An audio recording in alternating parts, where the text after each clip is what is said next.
آج ویو 360 میں اقوام متحدہ کی جنرل اسمبلی کا اجلاس، طالبان کا عالمی ادارے میں نمائندگی پر اصرار، دنیا کیا کہتی ہے؟ چینی حکومت کا بچوں کے آن لائن گیمز کھیلنے کا نیا ضابطہ، گیمنگ انڈسٹری کا رد عمل، اور شمالی علاقوں کے معلق پل کیسے بھاری گاڑیوں کا بوجھ اٹھاتے ہیں، جانیے آج سیاحت پر مبنی ہماری سیریز میں۔ یہ سسپینشن بریجز کا ٹرینڈ یہاں پہ بہت پرانا ہے، تو پہلے مٹیریل کی عدم دستیابی کی وجہ سے، روڈ کے حالات کی وجہ سے ہمیں اسی پہ ہی ریلائی کرنا پڑتا تھا۔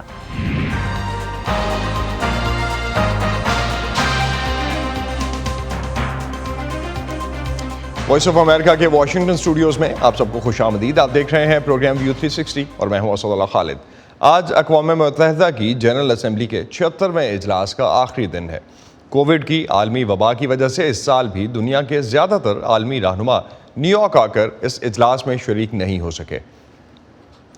بہت سے رہنماؤں نے ورچولی اس اجلاس سے خطاب کیا۔ ان رہنماؤں میں پاکستان کے وزیر اعظم عمران خان بھی شامل تھے۔ دوسری جانب ایک بڑی خبر UNGA کے سائیڈ لائنز پر کواد کی میٹنگ تھی۔ صدر جو بائیڈن کی دعوت پر وائٹ ہاؤس میں منعقد ہونے والے اجلاس میں 4 ممالک امریکہ، بھارت، آسٹریلیا اور جاپان پر مشتمل گروپ کواد کے اجلاس میں کھلے اور جبر سے آزاد انڈو پیسفک خطے کو یقینی بنانے کے عزم کا اظہار کیا گیا۔ ارم عباسی اس وقت کیپٹل ہل سے ہمارے ساتھ ہیں، ان سے مزید جانتے ہیں اس حوالے سے۔ ارم، چین کی جانب سے خاصا سخت رد عمل آیا ہے اس حوالے سے جو کواد کے رہنماؤں کی ملاقات ہوئی، کیا تفصیل ہے اس کی؟ اسد، کواد میٹنگ سے ایک دن پہلے ہی چین نے اپنا رد عمل دیتے ہوئے اس کواد میٹنگ کی مخالفت کی اور کہا کہ اس گروپ کو کسی کی حمایت حاصل نہیں ہے اور ناکامی اس کا مقدر ہے۔ وزارت خارجہ چین کے ترجمان جو ہیں، چینی ترجمان، انہوں نے بیجنگ میں میڈیا سے بات کرتے ہوئے یہ کہا کہ کسی بھی علاقائی گروپ کو کسی تیسرے ملک کو ہدف نہیں بنانا چاہیے اور نہ ہی اسے نقصان پہنچانا چاہیے۔ اگر ہم کواد میٹنگ کی بات کریں جو کہ لگ بھگ 2 گھنٹے جاری رہی، اس میں مبصرین کا یہ خیال ہے کہ چین زیر بحث ضرور آیا ہوگا، آلدو جو مشترکہ اعلامیہ ہے اس میں چین کا ذکر نہیں کیا گیا، لیکن مبصرین یہ مانتے ہیں کہ خطے میں چین کی بڑھتی ہوئی سرگرمیوں پر بات چیت ضرور ہوئی ہوگی۔ ساتھ جو مشترکہ اعلامیہ میں کہا گیا ہے وہ یہ کہا گیا ہے کہ بحر الکاہل کے اندر آنے والے جو جزائر ہیں ان کی آب و ہوا میں تبدیلی اور ان معاملات پر مدد کا بیسکلی اعلان کیا گیا ہے۔ ساتھ ہی ساتھ کرونا ویکسین کو دنیا میں اس کی ترسیل کس طرح سے آسان بنائی جائے اور اس میں کس طرح سے مدد کی جائے دنیا کی، اس حوالے سے بھی بات ہوئی۔ اور بھارت کی جانب سے رواں ماہ اکتوبر میں ویکسین کی برآمد کے فیصلے کا بھی خیر مقدم کیا گیا۔ اور جیسا کہ آپ نے بتایا کہ جاپان، آسٹریلیا، انڈیا، امریکہ اس میں شامل تھے، تو جو بائیڈن نے سب سے پہلے نریندر مودی سے کہا کہ وہ خطاب کریں اور اپنے مختصر بیان میں انہوں نے یہ کہا کہ وہ چاہتے ہیں کہ خطے میں امن اور خوشحالی لائی جائے اور یہ گروپ اس کو یقینی بنائے گا۔ بہت شکریہ ارم عباسی اس حوالے سے ہمیں اپڈیٹ کرنے کا کہ کواد کی میٹنگ کیسی رہی۔ ایسے حالات میں جبکہ صدر جو بائیڈن کو امریکی سرحد پر پہنچنے والے ہیٹی کے تارکین وطن سے امریکی برتاؤ، افغانستان سے انخلا اور آسٹریلیا کے ساتھ فرانس کو برہم کر دینے والے جوہری آبدوزوں کے امریکی معاہدے پر تنقید کا سامنا ہے، امریکی وزیر خارجہ صدر بائیڈن کے خارجہ پالیسی کا دفاع کر رہے ہیں۔ وائس آف امریکہ سے بات کرنے والے کئی امریکی تجزیہ کاروں کے مطابق بائیڈن انتظامیہ کو خارجہ پالیسی کے کئی محاذوں پر ناکامیاں دیکھنا پڑی ہیں۔ ان کی کیا وجوہات بتائی جاتی ہیں، جانتے ہیں اس رپورٹ میں۔ صدر جو بائیڈن نے پچھلے ہفتے اقوام متحدہ کی جنرل اسمبلی کو بتایا کہ دنیا اس وقت ایک اہم موڑ پر کھڑی ہے اور نہ ختم ہونے والی جنگوں سے نہ ختم ہونے والی سفارتکاری کی جانب مڑنے کا عہد کرتے ہوئے کہا کہ امریکہ اقوام متحدہ جیسے کثیر جہتی عالمی اداروں کے ساتھ اپنے تعلق میں پرعزم ہے۔ تاہم امریکہ کا ساتھ دینے والے افغان شہریوں کی ایک نامعلوم تعداد کو پیچھے چھوڑ دینے والے افراتفری سے پر انخلا کے بعد اب امریکہ کو درپیش خارجہ پالیسی کے کئی چیلنجز میں ایک اور کا اضافہ ہو گیا ہے۔ اقوام متحدہ میں امریکی وزیر خارجہ کو اس حوالے سے کچھ سخت سوالات کا سامنا کرنا پڑا ہے۔ Chaotic withdrawal from Afghanistan, this new security agreement between Australia, the US and the UK that enraged the French, the border crisis. امریکی وزیر خارجہ کا کہنا ہے کہ اقوام متحدہ میں جس کسی سے ان کی بات ہوئی اس نے صدر جو بائیڈن کی خارجہ پالیسی کی ویژن کو سراہا۔ ایک ایسا امریکہ جو دوسرے ممالک کے ساتھ کام کرنے کے لیے پرعزم ہے، ایک ایسا امریکہ جو سمجھتا ہے کہ کووڈ سے لے کر ماحولیات اور ابھرنے والی ٹیکنالوجیز کے انتشار انگیز اثر تک وہ بڑے مسائل اور چیلنجز جن کا ہمیں اور ہماری عوام کو سامنا ہے اور جن کی بات ہم نے کی ہے، ان میں سے کوئی ایک بھی ایسا نہیں جس سے ہم اکیلے نمٹ سکتے ہیں۔ لیکن زیادہ تر ماہرین متفق ہیں کہ بائیڈن انتظامیہ کو خارجہ پالیسی کے محاذ پر کئی ناکامیاں دیکھنے کو ملی ہیں۔ ان میں فرانس کو ناراض کر دینا بھی شامل ہے۔ Certainly the center of gravity for this new administration's focus has been at home. یقیناً اس نئی انتظامیہ کے لیے توجہ کا مرکز ملک کے اندر اور وبا سے نمٹنا اور ویکسینز اور معاشی صورتحال ہے۔ اگرچہ وہ اقوام متحدہ سے خطاب کر رہے تھے، صدر کا زیادہ تر وقت کانگریس سے بات کرنے اور انہیں اپنے ترقیاتی ڈھانچے کے منصوبے اور سوشل سیفٹی نیٹ پر رضامند کرنے کی کوشش میں صرف ہوا۔ دوسرے ماہرین کا کہنا ہے کہ صدر جو بائیڈن ایک لیزر کی مانند داخلی مسائل کے حل پر اپنی توجہ مرکوز کیے ہوئے ہیں۔ اس سے کبھی کبھار خارجہ پالیسی کے امور عدم توجہی کا شکار ہو جاتے ہیں۔ It distracts him. It makes him stubbornly and I think سب سے پہلے تو اس سے ان کی توجہ بڑھتی ہے، اس سے ان کی توجہ حد دھرمی کی حد تک اس پر مرکوز ہو جاتی ہے جو وہ کرنا چاہتے ہیں، اور وہ ہے ایک انقلابی صدر بننا۔ سینٹر فار امریکن پروگریس کے برائن کیٹولس کہتے ہیں کہ امریکی محکمہ خارجہ کے کچھ دیرینہ مسائل نے بھی ممکنہ طور سے اس میں کچھ کردار ادا کیا ہے۔ I do think that there's just میرے خیال سے امریکی سفارتکاری اور اسٹیٹ ڈپارٹمنٹ نے کچھ محکماتی بوسیدگی کا سامنا کیا، خاص طور سے سفارتکاری کی سویلین سائڈ نے۔ یہ نیا نہیں، اور بائیڈن یا ٹرمپ انتظامیہ سے بھی اس کا تعلق نہیں۔ یہ ان اداروں کا ایک دیرینہ مسئلہ ہے جو کہ خاص طور سے 9/11 کے بعد سے چلا آ رہا ہے، جن کی اہمیت امریکی محکمہ دفاع اور انٹیلیجنس ایجنسی کے مقابلے میں کم ہو کر رہ گئی تھی۔ اینٹونی بلنکن جو پیرس میں پلے بڑھے ہیں، فرانس کے ساتھ امریکہ کے قریبی تعلقات کی بحالی کے عزم کا اظہار کر چکے ہیں، تاہم ان کا کہنا ہے کہ اس میں وقت درکار ہوگا۔ سنڈی شین کے ساتھ عائشہ خالد، وائس آف امریکہ۔ ڈاکٹر سلمہ ملک اسلام آباد میں قائد اعظم یونیورسٹی کے defence and strategic studies department سے منسلک ہیں، ہمیں جوائن کر رہی ہیں اسکائپ کے ذریعے۔ Welcome to the show doctor Salma. ایک پاکستانی تجزیہ کار کے طور پر امریکی خارجہ پالیسی کی ترجیحات میں آپ افغانستان کو اس وقت کہاں دیکھتی ہیں؟ دیکھیے جی، دو چیزیں ہیں۔ ایک تو یہ ہے کہ ویزیبلی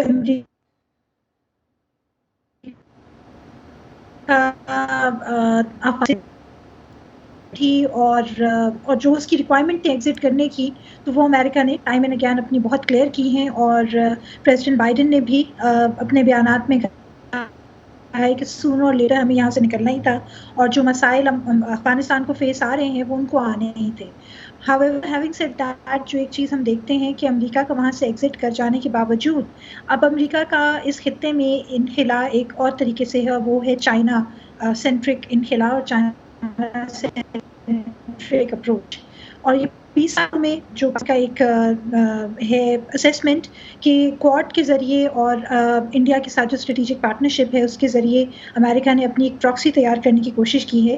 ہاویور چائنا کے بڑھتے ہوئے فٹ پرنٹ کو دیکھتے ہوئے امریکہ کے لیے اس علاقے میں ایک فزیکل پریزنس یا کسی طریقے سے اپنے آپ کو اس علاقے میں مرکوز رکھنا ان کے لیے بہت ضروری ہو گیا ہے۔ ظاہر ہے یہاں وہ فزیکل فٹ پرنٹ نہیں ہوگا جو کہ ہم نے 20 سال افغانستان میں دیکھا ہے، پر اب جو امریکہ کے یہاں ایک طرح سے دخل اندازی کہہ لیں یا پھر کہہ لیں دخل اندازی ذرا انٹرونشن کے زمرے میں آ جاتی ہے، امریکہ کا جو یہاں ایک فوکس ہے وہ تھوڑا سا ہٹ کر ہوگا، اس کے ٹولز اینڈ ٹیکنیکس ڈفرینٹ ہوں گی، بٹ یہ نہیں ہے کہ یہ خطہ جو ہے بالکل ایک بلیک ہول کی طرف چلا جائے گا، بلکہ ابھی بھی امریکہ کے اس خطے میں بہت انٹرسٹ ہوگا، اور جو صرف ایک چیز ہمیں دکھائی دیتی ہے وہ یہ ہے کہ اس انٹرسٹ کو ہینڈل کرنے کے لیے، اپنی ترجیحات کو جو ہے محفوظ کرنے کے لیے جو ٹیکنیکس ہیں ان میں تھوڑی تبدیلی آئے گی۔ ڈاکٹر سلمان، طالبان کو اقتدار میں آئے ہوئے تقریباً 1 ماہ کا عرصہ تو ہو چکا، مختلف قوتیں طالبان کی سمت بدلنے اور جامع حکومت کے لیے دباؤ ڈال رہی ہیں، پاکستان بھی اس حوالے سے کچھ کہہ چکا۔ افغانستان میں طالبان کی حکومت کو تسلیم کرنے کے لیے دنیا کتنی تیار لگتی ہے آپ کو؟ دیکھیے جی، سارے کے سارے لوگ جو ہیں جو طالبان کا دور گزرا تھا جس کو ہم عموماً طالبان 1.0 کہتے ہیں، تو اس میں جو کچھ ممالک سمیت پاکستان کے جنہوں نے افغانستان کو طالبان رجیم کو ریکگنائز کیا تھا، تو ان سب کو بہت شرمندگی کا اور خفگی کا جو تھا سامنا کرنا پڑا تھا۔ ایک چیز ہم لوگوں کو یہ دیکھنی پڑے گی کہ طالبان ان 20 سالوں میں پاکستان اور امریکہ کا اس عمل کو